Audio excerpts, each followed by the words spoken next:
നമസ്കാരം. Raf talks ഫുട്ബോളിലേക്ക് ഏവർക്കും സ്വാഗതം. ഇന്നലെ ഇംഗ്ലീഷ് പ്രീമിയർ ലീഗിൽ നടന്ന മത്സരത്തിൽ തകർപ്പൻ വിജയമാണ് വമ്പന്മാരായ ചെൽസി സ്വന്തമാക്കിയിട്ടുള്ളത്. എതിരില്ലാത്ത 6 ഗോളുകൾക്കാണ് എവർട്ടനെ അവർ പരാജയപ്പെടുത്തിയിട്ടുള്ളത്.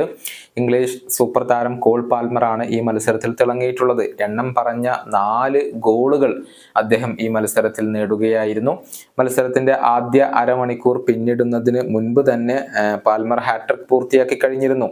പെർഫെക്റ്റ് ഹാട്രിക് ആണ് അദ്ദേഹം നേടിയിട്ടുള്ളത്.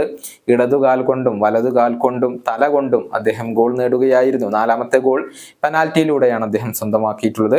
കഴിഞ്ഞ സമ്മർ ട്രാൻസ്ഫർ ജാലകത്തിലായിരുന്നു മാഞ്ചസ്റ്റർ സിറ്റി വിട്ടുകൊണ്ട് കോൾ പാൽമർ ചെൽസിയിലേക്ക് എത്തിയത്.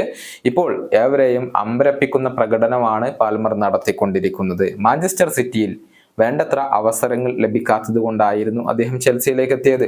അതുകൊണ്ട് തന്നെ തൻ്റെ യഥാർത്ഥ മികവ് ഇപ്പോൾ പുറത്തെടുക്കാൻ കോൾ പാൽമർക്ക് കഴിഞ്ഞിട്ടുണ്ട് എന്നുള്ളതൊരു യാഥാർത്ഥ്യമാണ്. വളരെ ചുരുങ്ങിയ കാലയളവ് കൊണ്ട് തന്നെ ചെൽസി ആരാധകരുടെ പ്രിയപ്പെട്ട താരമായി മാറാൻ ഇപ്പോൾ പാൽമർക്ക് സാധിച്ചിട്ടുണ്ട്. ഇപ്പോൾ ഇംഗ്ലീഷ് പ്രീമിയർ ലീഗിൽ ഉള്ള ഏറ്റവും മികച്ച താരം എന്നാണ് ചെൽസി ആരാധകർ പാൽമറെ വിശേഷിപ്പിച്ചിട്ടുള്ളത്. പാൽമറെ ചെൽസി സൈൻ ചെയ്തത് നൂറ്റാണ്ടിലെ സൈനിങ് ആണ് എന്നാണ് ഒരു ആരാധകൻ അവകാശപ്പെട്ടിട്ടുള്ളത്. ഇദ്ദേഹത്തെ പോലെ ഒരു താരത്തെ കിട്ടാൻ ചെൽസി ആരാധകർ ഏറെ കാലമായി കാത്തിരിക്കുന്നു എന്നാണ് മറ്റൊരാൾ പറഞ്ഞിട്ടുള്ളത്. ഏതായാലും പാൽമറെ ചെൽസി ആരാധകർ വലിയ രൂപത്തിലാണ് ഇപ്പോൾ ആഘോഷിക്കുന്നത്. പ്രീമിയർ ലീഗിൽ 20 ഗോളുകളും 9 അസിസ്റ്റുകളും അദ്ദേഹം ഇപ്പോൾ പൂർത്തിയാക്കി കഴിഞ്ഞിട്ടുണ്ട്. ഈ വീഡിയോയുടെ അവസാനിപ്പിക്കുന്നു. കാണാം.